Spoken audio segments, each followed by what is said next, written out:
오늘 본문 다시 봅니다. 자기 아들을 아끼지 아니하시고 우리 모든 사람을 위하여 내어주신 이가, 하나님이 자기 아들을 아끼지 아니하시고 우리 모든 사람을 위하여 내어주셨다. 우리를 구원하고 살리시려고 자기 아들을 내어주셨다. 어찌 그 아들과 함께 모든 것을 우리에게 주시지 아니하겠느냐. 저는 성경에 있는 모든 약속 중에서 가장 강력한 약속이라고 생각합니다. 하나님께서 자기 백성들, 그의 자녀들의 필요를 채워주시고 참으로 만족하게 하시며 모든 것을 채워 행복하게 하시겠다라는 약속이죠. 하나님은 전 우주의 모든 것을 다 소유하신 분이십니다. 창조주시고 모든 것의 주인이십니다. 하나님이 가진 것 중에 가장 귀하고 소중한 게 뭘까요?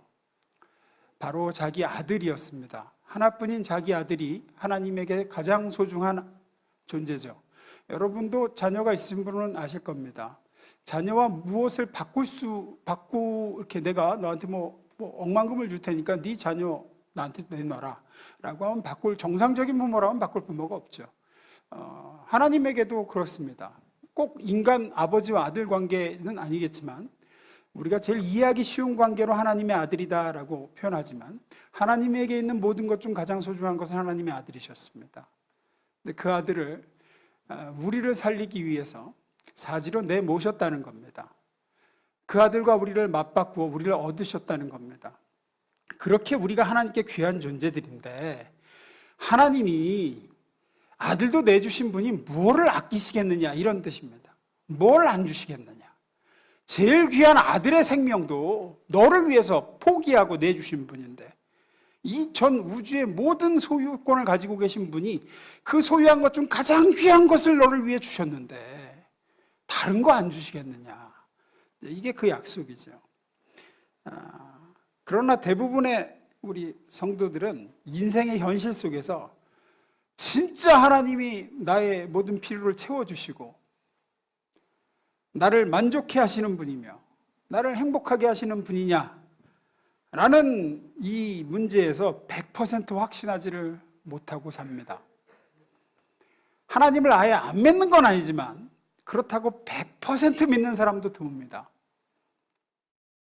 하나님 믿고 살았는데 이게 뭐냐 이렇게 생각되는 경우도 있고 그렇게 달라고 열심히 내가 구했는데 안 주시더라. 나는 아들 달라고는 안 했다. 이거 달라고 그랬지. 근데 아들도 주실 만큼 뭐 다 주신다는 분이 왜 나한테 이거 안 주냐. 이렇게 생각이 들거든요. 분명히 믿음과 신앙이 없는 건 아니지만 현실 세계에서 그렇다고 100% 하나님만 믿고 살 수도 없는 노릇이다. 이렇게 되는 거죠. 우리가 믿고 있는 하나님과 그 하나님의 약속과 내 삶의 현실 사이에 있는 그 괴리를 메꿀 방법이 없을 때가 많습니다. 아니 그렇게 아들도 아끼지 않고 내주실 만큼 나를 사랑하시고 얘기한 것처럼 아들과 함께 모든 것을 우리에게 주신다고 그랬는데 왜 나한테는 안 주시는 게 이렇게 많은가? 내 삶에는 왜 이렇게 결핍이 많고 뭐 기도해면 들어주신다고 그러는데 그렇잖아요. 철석같이 하나님만 믿었다가 믿는 도끼에 발등 찍힌 적이 있는 신자들이 많단 말이에요.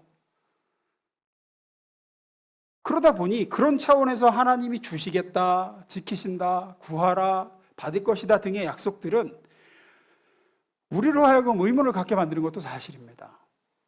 왜 안 주시는가 그러면? 왜? 이런 약속들은 도대체 진정한 의미가 뭔가? 말이 그렇다는 건가? 정말 그렇게 하신다는 건가? 정말 그렇게 하신다는 약속이면 도대체 왜 내 인생은 이렇게 만족스럽지도 영광스럽지도 않은 것인가? 내 수많은 기도는 왜 응답되지 않는 것인가? 아니면 이런 하나님의 약속들은 어떤 내가 조건을 만족시키고 하나님께 그 조건을 충족시켜 드려야 이렇게 오는 유효한 약속인가? 내가 뭔가 조건을 다 못 맞춰 드려서 나에게 이런 걸 안 주시는 건가? 이런 여러 가지 생각들을 아니할 수가 없습니다. 신앙생활을 좀 해보신 분들은 다 이런 어떤 딜레마를 느끼셨을 거라고 생각합니다. 우리 2022년 한 해를 떠나보내고 2023년 새해를 맞이하면서 이 문제를 좀 간략하게라도 나눠보고 새해를 시작해볼까 합니다. 다시 본문 봅니다. 32절입니다. 읽습니다. 시작.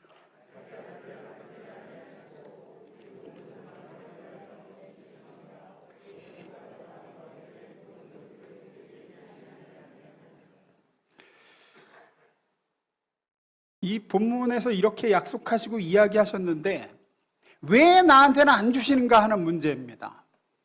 그 아들과 함께 모든 것을 우리에게, 여기서 말하는 모든 것을 우리에게 주신다고 했는데 모든 것은 관두고 내가 원하는 몇몇 가지도 왜 안 주시는가 하는 문제예요. 약속을 이렇게 해놓으시고.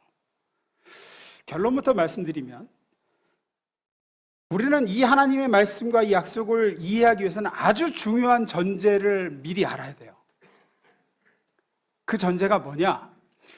이 구절에서 자기 아들을 아끼지 아니하시고 우리 모든 사람을 위하여 내주시니가 어찌 그 아들과 함께 모든 것을 우리에게 내주시지 않겠느냐 할 때 이 모든 것은 내가 볼 때 내게 필요한 모든 것이 아니에요. 내가 생각할 때 내게 필요한 그 모든 것을 얘기하는 게 아니라 하나님이 보실 때 내게 필요한 모든 것을 얘기하는 겁니다. 이건 아주 대단히 중요한 전제예요. 이해를 돕기 위해 골로새서로 가보겠습니다. 골로새 3장 5절에는 이런 말씀이 있습니다. 읽어보겠습니다. 시작.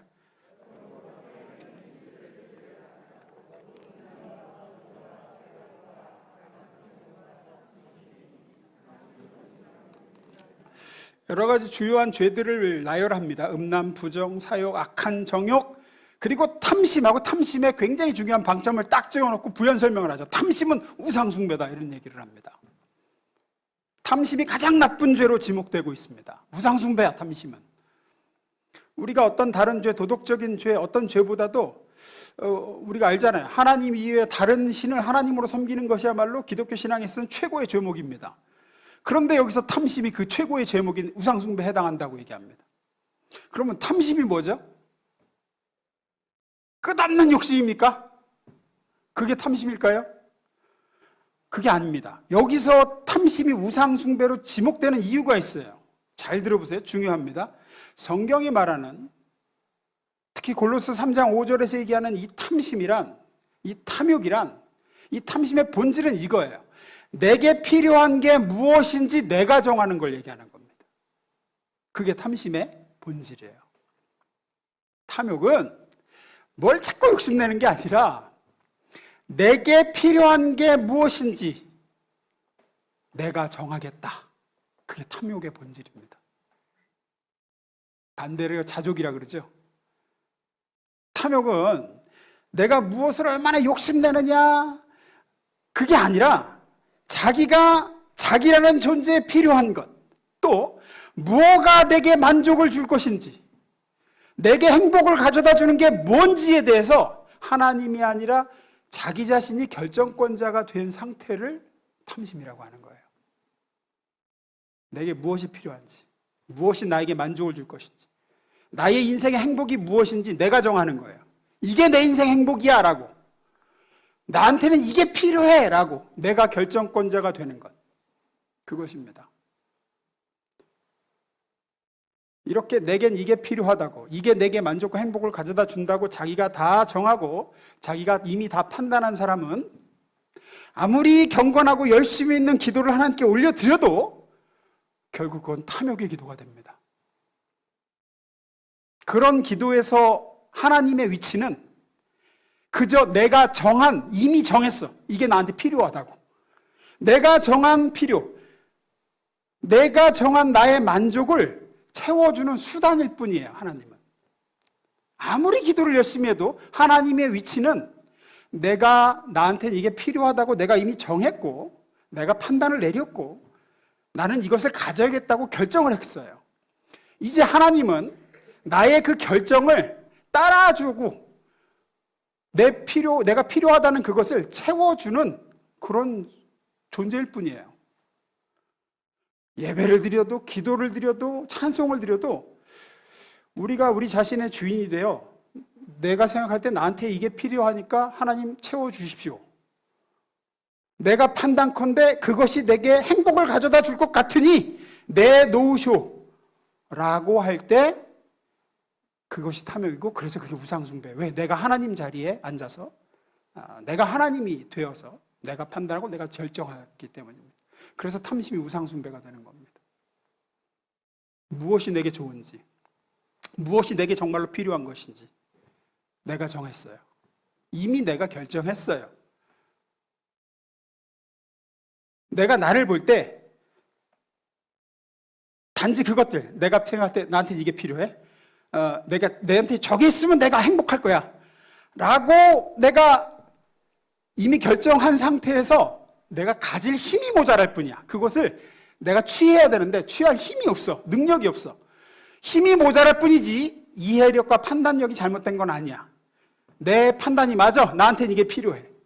저게 나한테 행복을 가져다 줄 거야 라고 결정과 판단은 이미 내가 했고, 하나님은 그걸 실현할 힘만 보태달라는 거예요. 힘만 보태주시면 되는 존재가 되는 거예요. 나는 힘이 모자랄 뿐이지 나한테 필요한 건 내가 하나님보다 내가 더 잘 알아. 내가 뭐가 필요한지, 뭐가 진짜 내게 행복인지. 지혜와 판단이 모자르진 않아. 힘이 모자라. 그러니까 하나님 힘만 보태줘. 혹 여러분의 기도가 그렇지는 않은지를 좀 보시라는 거예요. 우리가 이제 하나님을 주인으로 모신다, 내가 하나님을 믿는다라는 말은 하나님께 바로 이 주권을 넘겨드리는 걸 얘기하는 겁니다. 주님, 저는 정말로 제게 필요한 게 무엇인지 저는 모릅니다. 하나님, 저는 제게 정말로 무엇이 참된 만족과 행복을 가져다 줄 좋은 것인지 저는 분별할 수 있는 능력이 없는 존재입니다. 그러니 하나님이 제게 진짜 필요한 것이 무엇인지 하나님이 정해 주십시오. 제 인생에 무엇이 행복을 가져다 줄 좋은 것인지 하나님이 판단해 주십시오. 저는 하나님의 판단과 하나님의 결정을 따르겠습니다. 이것이 신앙인 줄로 믿습니다. 그것이 하나님을 주인으로 모시는, 하나님의 주권을 인정해 드리는 예배이고 기도예요. 우리가 그분 앞에서 그분의 결정과 판단을 요청하고 그것을 누리는 것, 그리고 그 안에서 자유하고 그 안에서 평안한 것, 이러한 신앙에는 반드시 믿음이 필요합니다. 어떤 믿음이냐면, 첫째로는 하나님이 정말로 나를 아끼고 사랑하신다는 믿음이에요. 이건 앞서 다뤘죠? 다시 로마서 8장 32절 봅니다. 읽습니다. 시작.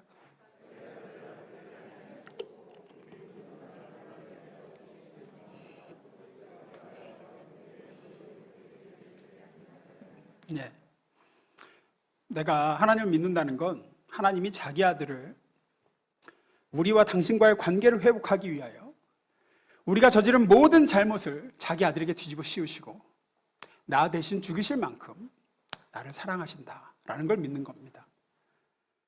나를 사랑하시는 하나님이 나는 너를 위해서는 너 대신 죽을 수도 있다, 내가 이만큼 너를 사랑한다 라고 한 고백의 십자가 사건을 통해서 증거되었습니다. 그것을 믿는 믿음이 있을 때 우리는 하나님이 진정으로 내가 행복한 길이 무엇인지 제가 하나님께 저의 행복을 의탁합니다가 될 수 있는 거죠. 아무리 능력이 많은 하나님이라고 하시더라도 나를 사랑한다는 확신이 없으면 우리는 하나님께 나의 행복과 주권을 맡겨드릴 수가 없죠.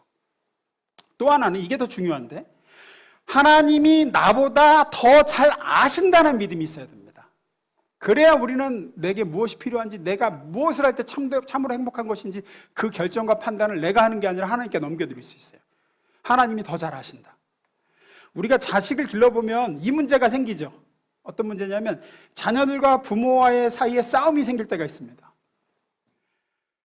부모가 알고 있는 지금 내 자녀에게 정말로 필요한 것, 정말로 얘한테 행복한 길과 부모가 판단하고 부모가 생각할 때에 자녀에게 정말로 필요하고 얘에게 좋고 얘가 행복해지는 길과 철없을 때에 자녀들이 생각하는 자기에게 필요한 것, 자기가 행복한 길이 서로 다른 거예요. 그때 갈등이 생기죠. 이제 달라, 그게. 부모의 마음과 사랑은 이거죠. 내가 너를 위해서라면 내가 못할 일이 없다. 내가 너를 위해서라면 내가 죽을 수도 있다. 그런데 철없는 자녀의 입장은 뭐예요? 날 위해서 죽을 수도 있다는 엄마가 왜 이거 하나 안 사줘? 이거죠, 이제. 왜 이거 사달라는 건 안 사줘? 여기서 부딪히는 거죠. 그런데 사달라는 게 뭐죠? 사줘서는 안 될 거, 사줬다가는 괜히 얘한테 좋은 영향을 안 줄 거, 필요 없는 거, 더 나아가서는 얘 삶을 망쳐버릴 수도 있고 이 아이의 미래 행복을 송두리째 날려버릴 수도 있는 곤란한 거. 예를 들어 오토바이 이런 거. 오토바이 사달라는 거야. 그건 안 됩니다. 왜 안 되죠? 위험하니까. 여러분 실제로 있었던 일입니다. 그 24살 청년이 아버지가 이제 차를 사준다 그랬대요. 선물로. 집이 좀 사는 집인가 봐. 차를 사준다 그랬는데 자기는 바이크가 타고 싶다고. 보니까 야마 R1이라는 그 신형 오토바이예요. 굉장히 고가더라고요. 그거를 사달라고 저러고 졸라갖고 사준 거예요. 이 오토바이가 얼마나 성능이 좋으냐면 땡 출발해서 100km 가속하는데 3초가 안 걸려요. 왕 해갖고 100km 가는데 3초가 안 걸리고 그 시속 300km까지도 순식간에 내달릴 수 있는 오토바이입니다. 그런데 이거 선물 받고 3일 만에 쿠팡 배송차 후미 들이받고 그 현장에서 즉사했어요. 뭐 이렇게 죽지 않아도 자칫 사고 후유증과 장애로 평생 고생하는 경우도 있고. 그래서 안 된다는 거죠. 아빠가 엄마가 능력이 없어서가 아니라 너를 위해서 안 된다고. 그러면 이제 막 서운해하고 밥을 안 먹고 온갖 짜증에 성질에 나한테 해준 게 뭐가 있냐. 제가 지금 무슨 얘기를 하는지 아시겠어요? 우리가 기도를 그렇게 할 때가 있다고요. 우리가 기도를 그렇게 한다고요. 하나님이 나한테 해주신 게 뭐가 내가 이거 하나 달라 그러는데 내 기도 들어주신 게 뭐가 있냐고. 아니 나를 그렇게 사랑하신다면서. 여러분이 원하는 건 뭡니까? 하나님이 보실 때 오토바이인 경우가 있습니다. 오토바이인 경우가 있다고요. 우리 눈에는 안 보죠. 그러니까 철없는 자녀 눈에는 그게 최고걸랑요. 그때는 그게 최고야. 그게 행복이고 그게 만족이고 그게 영광이고 그게 자랑이고 그게 인생의 보람이고 의미고 그 위험한 바이크가. 그래서 우리는 부모가 되어 설사 자식이 원하는 걸 다 해줄 수 있는 능력이 되어도 자식이 해달라는 걸 다 해줄 수가 없습니다. 정상적인 부모라면 그럴 수가 없습니다. 세상을 더 먼저 더 많이 살아본 부모의 눈으로 볼 때 장기적으로 내 사랑하는 자녀에게 정말로 유익이 되고 정말로 필요하며 이 아이에게 행복을 가져다 줄 것이 아닌 것들은 아무리 능력이 돼도 사줄 수가 없습니다. 사줘서는 안 됩니다. 세상을 비교적 더 넓게, 더 멀게 볼 수 있을 때 이 자녀에게 지금 그것을 주었다가는 오히려 해가 되고 불행하게 만들 수도 있다는 생각에 미치면 아무리 조르고 졸라도 들어주지 않거나 혹은 나중에 네가 그것을 다룰 수 있을 때가 되면 주겠다라고 할 수 있는 거죠. 자녀나 우리 부모나 한낱 인간에 불과합니다. 부모도 한낱 어리석은 인간이고 자녀도 인간이에요. 부족하고 한계 많고 죄성을 가진 둘 다 인간이에요. 그럼에도 세상을 조금 더 살아본 부모의 눈에는 빤히 보이는 게 철없는 어린 자녀의 눈에는 안 보이는 게 있죠. 같은 인간인데도 그 차이가 있죠. 그래서 야 우리 서구네가 그렇게 막 짜증을 내고 특히 사춘기 같은 경우에는 막 이러는 거죠. 이제 조금 그거만 지나놓고 보면 자기가 그렇게 졸랐다는 것을 오히려 부끄러워할 때가 올 텐데 하물며 세상을 창조하시고 세상을 다스리시며 알파와 오메가 되시고 무한하신 하나님 아버지의 눈으로 우리가 구하고 바라는 것들을 보실 때 어떠실까요? 하나님은 나보다 조금 더 멀리 보시는 정도가 아니라 시작과 끝을 꿰뚫어 보고 계시고 내가 내리는 지금 작은 결정의 결과를 이미 알고 계시며 내가 시작한 일의 끝이 어떨지도 이미 그곳에 가 계셔서 아시는 분이시죠. 시간 밖에 존재하시며 그런 하나님의 판단과 통찰은 얼마나 정확하시며 또한 나를 자기 생명보다 아끼시는 분의 사랑의 결정은 얼마나 우리에게 유익한 것일까요? 예수님이 이것에 대해서 마태복음에서 이렇게 얘기하십니다. 7장 9절입니다. 우리가 잘 아는 말씀이죠. 제가 읽겠습니다. 너희 중에 누가 아들이 떡을 달라고 하는데 돌을 주며 10절 생선을 달라 하는데 뱀을 줄 사람이 있겠느냐. 11절 읽습니다. 시작.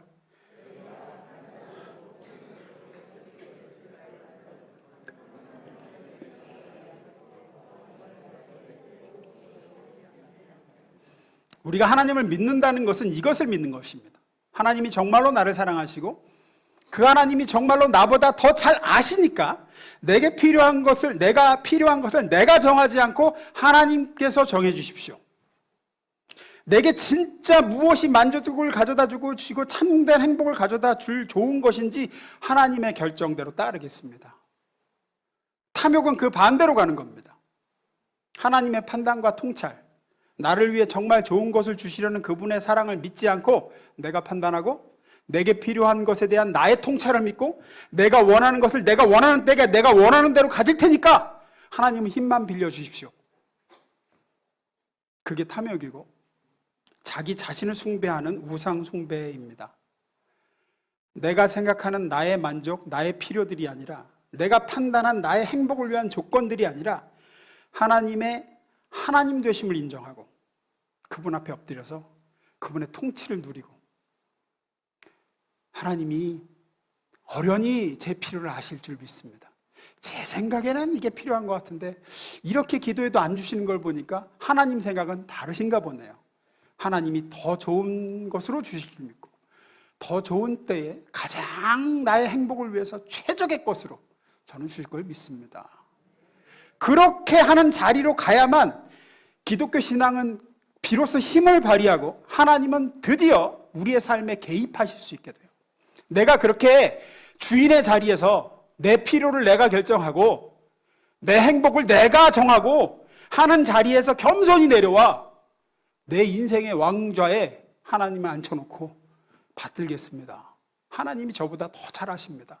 하나님이 저를 저보다 더 사랑하십니다. 라고 하실 때 비로소 우리 삶에 개입하셔서 정말로 좋은 것을 주실 수 있다는 사실을 알으셔야 됩니다. 그렇지 않으면 하나님은 주시고 싶어도 주실 수가 없게 되고 여러분의 삶의 핸들을 여러분이 붙잡고 있는 한 하나님은 여러분의 삶에 개입하셔서 여러분의 삶에 정말 좋은 것과 아름다운 길로 인도하실래야 하실 수가 없어요. 그러니 새해 이제 4분 남았네요. 2023년도에는 여러분의 인생의 운전석에 하나님을 앉히시고 제게 필요한 거 주님이 저 더 잘 아십니다. 주님의 결정에 따릅니다. 내가 정말로 행복해지는 길이 뭔지 하나님은 아십니다. 하나님이 정해 주십시오. 하나님의 사랑과 무한하신 통찰과 능력을 믿으시고 그분께 모든 판단과 결정을 의뢰하여 하나님이 어떻게 좋은 것으로 여러분의 인생을 채우시고 주시는지 내 인생의 기적을 경험하는 그런 복된 한 해가 되시기를 주의 이름으로 축원합니다. 기도하겠습니다.